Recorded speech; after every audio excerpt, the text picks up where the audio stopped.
続いてはロバート・リポフスキーさんから、クルーク、深刻な脆弱性が数十億以上の Wi-Fi デバイスの暗号化に影響についてご紹介をいただきます。簡単にご紹介いただきます。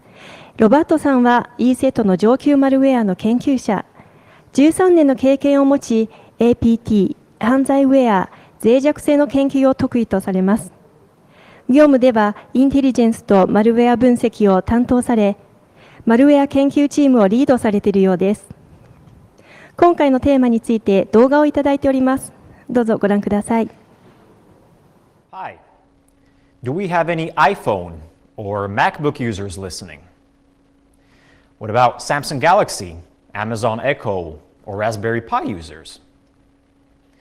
Now, I can't see you as we're streaming virtually, but I'm pretty sure a lot of virtual hands were just raised. Now, what if I told you that anyone could break into your encrypted Wi-Fi communication? When you connect to a WPA2 protected encrypted Wi-Fi network, then even without TLS on the application layer, no one should be able to read the data exchanged between your device and the wireless access point. But that was not the case because your devices, and not only those that I mentioned, had this serious Wi-Fi vulnerability. That was the discovery of ESET's IoT research team that's dedicated to finding vulnerabilities in popular devices used at home and in the enterprise. We feel this type of research is really important. We participated on a Forrester report that went out earlier this year, and the conclusions were that consumer IoT devices are expanding the enterprise attack surface. Now, couple that with the fact that most consumer IoT devices can be exploited, and it's a disaster waiting to happen. Our IoT research team found flaws in a bunch of different devices, in smart cameras that allowed an unauthorized adversary to see whatever that camera saw. You don't want that, right? In Amazon Echo, in insecure smart home hubs by various different manufacturers. And smart home hubs are the gateway to your whole home or potentially your company if you're using them in a small home office. And the effect of that depends on what's connected to that smart home, so you can use your imagination. But K00k is our most impactful discovery yet. That's because it goes beyond IoT in the sense of cool smart gadgets like your smartwatch or your smart toaster. K00k affected billions of Wi-Fi capable devices, including your laptops, tablets, and phones. I'm Robert Lipovsky, ESET's senior malware researcher, and my co-speaker today is Stefan Svorencik. Hi. ESET's head of experimental research and detection. But credit also goes to Miloš Čermák, who was the lead researcher behind this discovery, as well as ESET researcher Martin Kalužník. This and other types of threat research are in ESET's DNA, and it goes hand in hand with our focus for the past 30 years on proactive detection. Now, before we get into the specifics of the vulnerability and its impact, let's quickly go over some Wi-Fi security basics which are needed to understand how K00k works. First, I'm going to talk about Wi-Fi associations and disassociations and their four-way handshake. So the first thing that happens when you connect your device to an access point is called the association, basically a connection. For our purpose, when talking about K00k, we're mostly going to be interested in the reverse, disassociations. And these happen for a multitude of reasons. They can actually occur naturally, for example, when a client roams from one Wi-Fi station to another, and then we're talking about a reassociation. Or they happen manually, simply when you turn off the Wi-Fi connection of your device. All of these associations and disassociations are governed by so-called management frames. And an important thing to note, these are most often unauthenticated and unencrypted, and also can be triggered manually. What could go wrong? The four-way handshake establishes secure wireless communication. Now, without going into the technical details, or the group key used for multicast and broadcast, I'll just mention that the handshake serves two main purposes. First, it's authentication to ensure that the client is authorized to connect to the Wi-Fi, for example, knows the Wi-Fi password, and secondly, for confidentiality and integrity. So a unique per-session encryption key is constructed. It's called the pairwise transient key, the PTK. And a part of that PTK is the TK, which stands for temporal key. And this is used to encrypt unicast data exchanged between the client and the access point. So let's take a closer look at how that TK is used, how encryption is done in WPA2 with CCNP, which is the most ubiquitous standard today. Now, I'm going to simplify the scheme, not going into the details of counter mode and CBC MAC. Here we have some plain text data that we are going to transmit and needs to be encrypted. The cipher being used in this scheme is AES. So we have that session key, the TK, which was established in the four-way handshake. We have a so-called nonce, a number which is only supposed to be used once. This also includes the packet number. These are used to generate the key stream. That key stream is then XORed with the plaintext data to get the encrypted data. Then, along with the packet header, this is then transmitted into the air. And the decryption is the reverse, and Stevo will talk about that in his part. So now that we covered the basics, let's get to the main part. What is CROOK, aka CVE 2019 15126?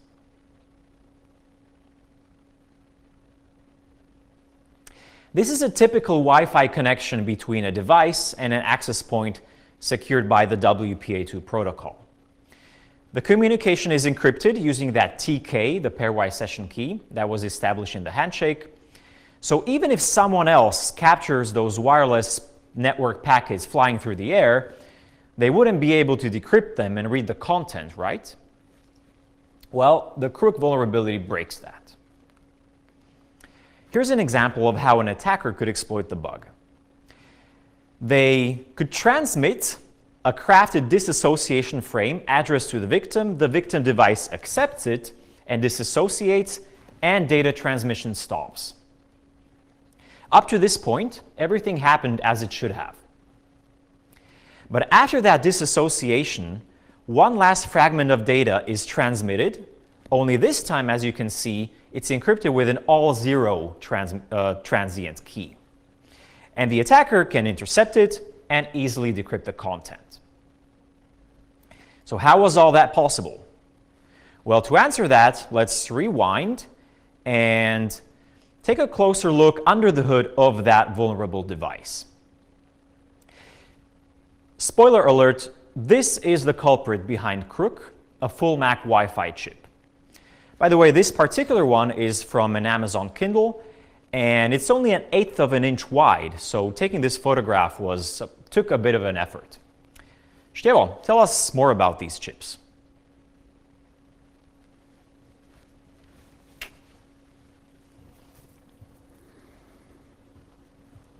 So, every mobile device, your phone, your laptop, your smartwatch, which doesn't stop reminding you that you're going to probably die tomorrow if you don't make those 10,000 steps today. And even your intelligent vacuum cleaner, if there ever be intelligent enough to vacuum properly. Everything has its own Wi-Fi chip, which handles all the Wi-Fi communication. In all recent mobile devices, a full MAC chip tend to be the most used kind of chips in the market. Full MACs offer better performance in terms of power consumption and speed, and they are easier to integrate in complete products. This is a block diagram of one of them. As you can see, it's fairly complicated. This one also includes the Bluetooth part, but we won't bother with it. We'll look only at the small part of it which manages the whole Wi-Fi encryption. And this is where the magic happens. This is a MAC layer, short for Media Access Control Architecture. These are the small parts which handle all the communication encryption. Buffers are used to store all the communication frames for the time they are being encrypted or decrypted. The transmit engine constitutes the transmit data to and from the transmit buffer. Receive engine does the same for the receive buffer. The web engine encapsulates all the hardware accelerators to perform the encryption and decryption. It implements all cipher algorithms as WEP, WPA, WPA2. PSM is a microcontroller that is highly optimized for flow control operation. It also determines, based on the frame type and association information, the appropriate cipher algorithm to be used. So how the encryption goes? As Robert explained before, every time a device is connected or reconnected to an access point, after authentication and association, a session encryption key is generated, which is then used for all the encryption until the session ends. The transit buffer is being filled with data frames which need to be sent out.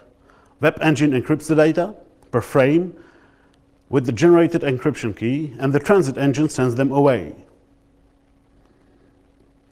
So what happens after the association occurs? The disassociation frame comes through the receive engine to receive buffer. State machine evaluates the frame and sends the information up the ladder. There the information is interpreted as, okay, we are about to disconnect, let's drop all the encryption keys. A command to drop generated session encryption key is then sent. Since in computing you don't erase anything properly, you just replace it with zeros. The session encryption key is after dissociation overwritten by zeros. Here comes the term all zero encryption key. This is expected behavior as no further data is supposed to be transmitted after dissociation. And it stays that way until a new session key is generated after the new reassociation and a new four-way handshake. But until that happens, the transmit buffer still may contain data. The transmit engine needs to send them away and continues to do so as usual. So all data which were left in that buffer after dissociation occurred are now sent away encrypted with an all zero encryption key.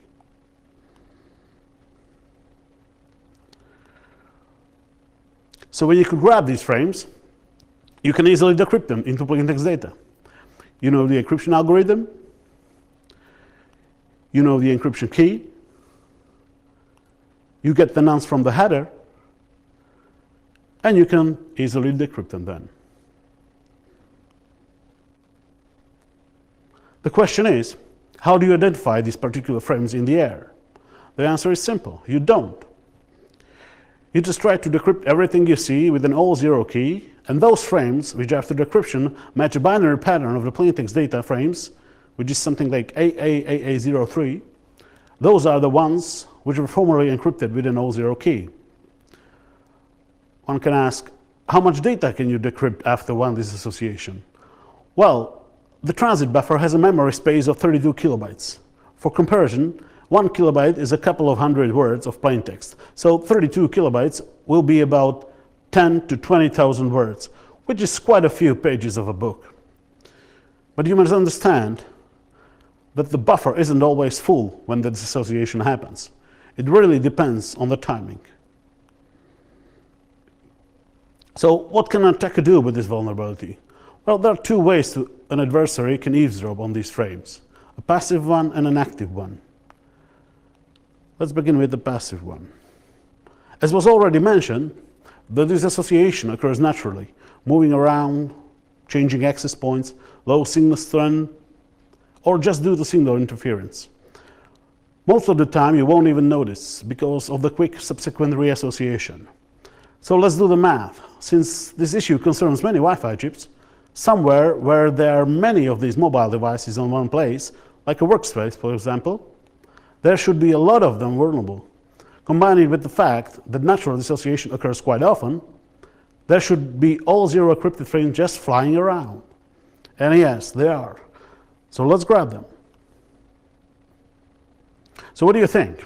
Have we tried to eavesdrop at our workplace? Of course we did. Because you know, sticking your own into things of people you know is always interesting.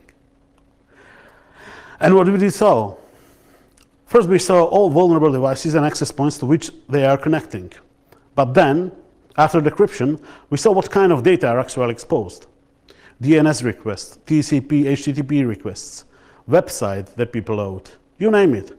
actually everything that wasn't TLS encrypted, because that's another layer of encryption on the IP level. Now, when we identified all vulnerable devices, we can get them to drop even more than they would normally give up for free. How? I can trigger disassociation between them and their access points wherever I want. And again, and again.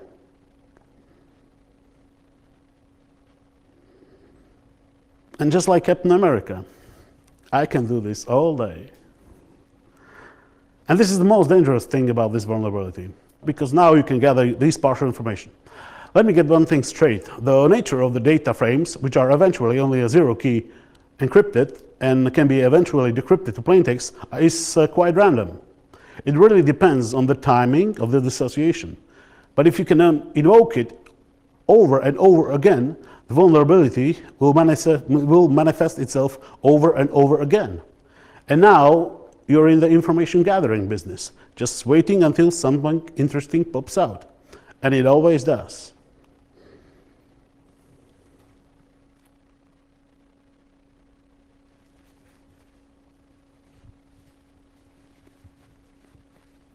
As much as I enjoyed those animations, let's demonstrate that this stuff really works. So we prepared a little demo in our lab so you can see the attack in action. We're going to use a wireless adapter in a so-called monitor mode. Now, some of you that played around with Wireshark are surely familiar with promiscuous mode, which is also used for packet sniffing. Monitor mode is similar, but it allows packets to be captured without having to be associated with an access point. In other words, an attacker can carry out this attack without knowing the Wi-Fi password. Okay, so this is our would-be victim. He uses his phone, is connected to our work Wi-Fi, see, work Wi-Fi.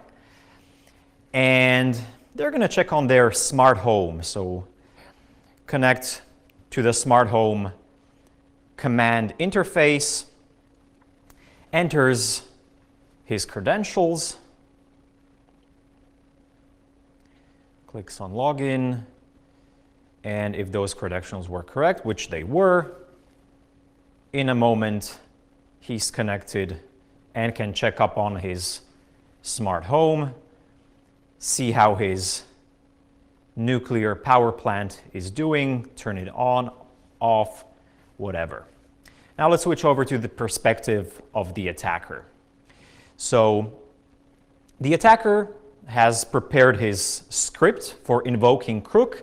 The parameters there are the victim's MAC address, which was would have to be known in a different way, and also that Wi-Fi, the targeted Wi-Fi SSID. And note that, as I mentioned earlier, it doesn't need to know the Wi-Fi password. As you can see, some packets were captured, and we're letting the script run, so it's running continuously. So we're continuing to capture more packets. Now let's go back and see what happened over there. So in the beginning, we sent out that the script sent out that disassociation frame to the victim. Now we can see that the victim reconnected to that Wi-Fi, so the disassociation frame was accepted and it worked. And now we figured that the device is vulnerable because we were able to successfully decrypt this packet. As Stevo mentioned, this is that magic identifier AAAA03. And now we can see, we can read it in plain text, that we were able to decrypt with an all-zero key this packet. And we scroll down, there's another packet. We can choose whichever one is interesting, is useful for our needs, and more packets continue coming in. So let's select this one, this HTTP packet. Wireshark helps us parse some of those fields over there. So let's select that session ID. So this particular one contains the session ID. Copy it to the clipboard, switch over to our browser, and then the attacker is able, without knowing the password to the smart home interface, without knowing password to the Wi-Fi, able to connect to that interface and do whatever malicious mischief. And we will be releasing that testing script that we used in the demo on our GitHub after the presentation.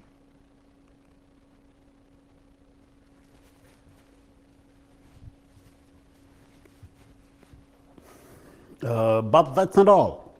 Here's a different scenario where it's the access point that is susceptible to this vulnerability. Similarly to the previous example, an attacker would be able to intercept and decrypt private data that was being addressed from the access point to your client device, even if your client device wasn't vulnerable itself.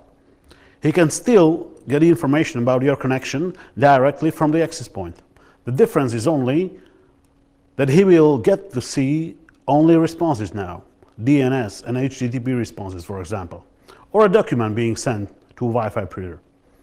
The fact that wireless routers and access points are also affected by this vulnerability greatly increases the scope of the attack. And it's also more difficult to protect against it, since the security of access points is typically beyond your control. A solution to this is to treat even WPA2 protected networks as insecure and make sure you always use encryption on the IP level, TLS or VPN.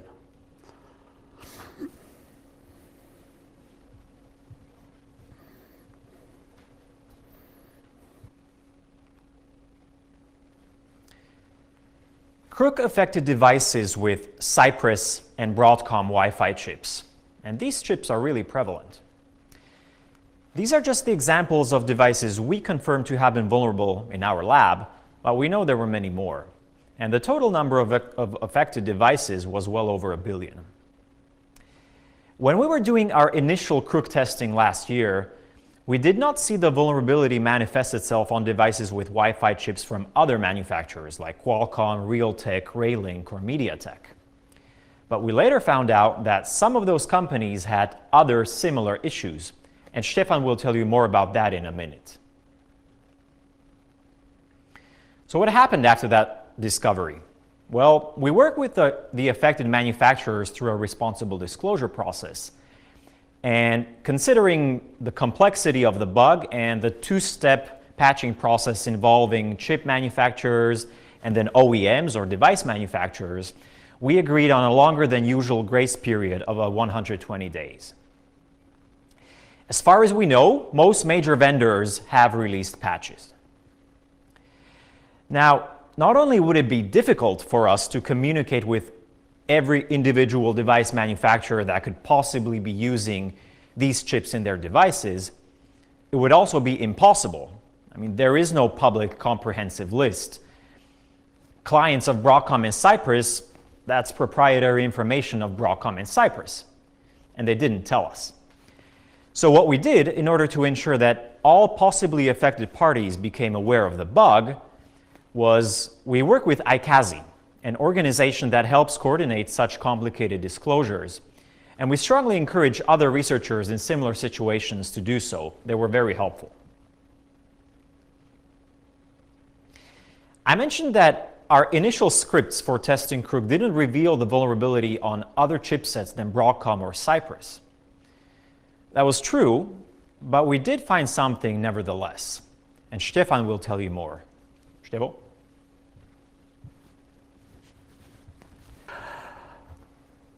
So, after our former RSA presentation in February, the issue was brought to attention of many other chipset manufacturers. One of the chips we were looking into, aside from Broadcom and Cypress, were from Qualcomm. Our investigation found that their Wi-Fi chips are also vulnerable, but the exploit manifests itself differently. This is a Wireshark log of a residual frame after the association was invoked on a Qualcomm router. As you can see, protected flag is set true, and the frame appears to have a CCMP parameter, but the data aren't encrypted at all, as they should be. This frame is an ICMP echo from ping command. We reported the issue to them, and they approached it as a Crook variant and assigned CVE 2020 3702.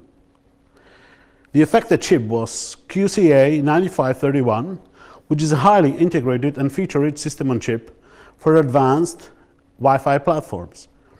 It is used mainly in network routers. They resolved the issue with updating their proprietary Linux driver in July. The only problem is that not all devices with Qualcomm chips use this proprietary driver. In some cases, open-source Linux drivers are also used, such as upstream ATH9K driver, for example. So a word of caution that these may or may not be patched yet. The good news is that new mobile devices with integrated system on chips, specifically for Android and Windows on Snapdragon, should be not affected by this issue. Other widespread Wi-Fi chips that we looked into were from MediaTek. We observed a vulnerable behavior very similar to the one observed on Qualcomm devices, on an older Asus router. But what was far more interesting, we observed it on the current Microsoft Azure Sphere development kit, which uses MediaTek MT3620 microcontroller. The MT3620 is a highly integrated, high-performance IoT MCU with the high level of security necessary for modern, robust, internet-connected devices. It targets a wide range of IoT applications, including smart homes, commercial, industrial, and many other domains. We've contacted MediaTek about these discovered vulnerabilities. MediaTek has informed us that they are aware of the issue and reviewed all Wi-Fi products, and that corresponding software patches to impacted projects have been released to different customers around March and April already. A separate question remains whether all device manufacturers have implemented these patches. With regard to Azure Sphere MT3620, the patch should be integrated into the latest operational system update. And how the vulnerability manifested itself on MediaTek devices, very similar as on the Qualcomm devices. This is a Wireshark log of a residual frame after the association was invoked on Azure Sphere MT3620. As you can see, the protected flag is set true, but the frame doesn't have any CCMP parameters, and the beginning of the data is falsely identified as a WEP header. Here we didn't use ICMP echo because of the device limitations, but an application which sends UDP frames with a symbol pattern. As you can see, the frame isn't encrypted. Okay, let's wrap up. So what are the takeaways for you? The source of Crook and the other related vulnerabilities is the Wi-Fi chip. Now, fortunately, you don't have to go and replace the chips on all your devices. How would you do that? And you don't have to be throwing away your iPhones either. No, you can mitigate the vulnerabilities with a firmware or driver update. The obvious advice that arose from our initial Crook discovery was make sure that all of your devices with Broadcom or Cypress chips are running the latest software versions. Now, that device has its limitations though. First, as a regular user, you often have no way of knowing what vendor made the chip in your device. And secondly, as it turned out, other similar vulnerabilities affected chips by other manufacturers. So we're going back to the almighty advice, just better to make sure to keep all of your devices up to date. And it goes for access points and Wi-Fi routers too, because as Stevo talked about, Crook affects those too. And it also affects WPA2 Enterprise. A final general note, many of those devices we talked about that were vulnerable, like smartphones, they get over-the-air updates automatically, or the user is at least prompted to install them. But others, like some Wi-Fi routers, for example, need to be updated manually, and this is often problematic. It could lead to attack scenarios like those Stefan talked about. And this is cause for concern in normal situations, but even more so when more people are working from home due to COVID-19. So these are employees accessing corporate resources that are responsible for their own home Wi-Fi security. So Crook is something that company CISOs definitely need to be paying attention to. For more technical details on the Crook vulnerability, check out our research paper. For up-to-date information, frequently asked questions, the script that we used in the demo, and links to vendor advisories, go to this web page we created dedicated to Crook. Thank you for watching. Do make sure to check out our lab's Twitter account @ESETResearch and our blog, welivesecurity.com, for the latest research updates.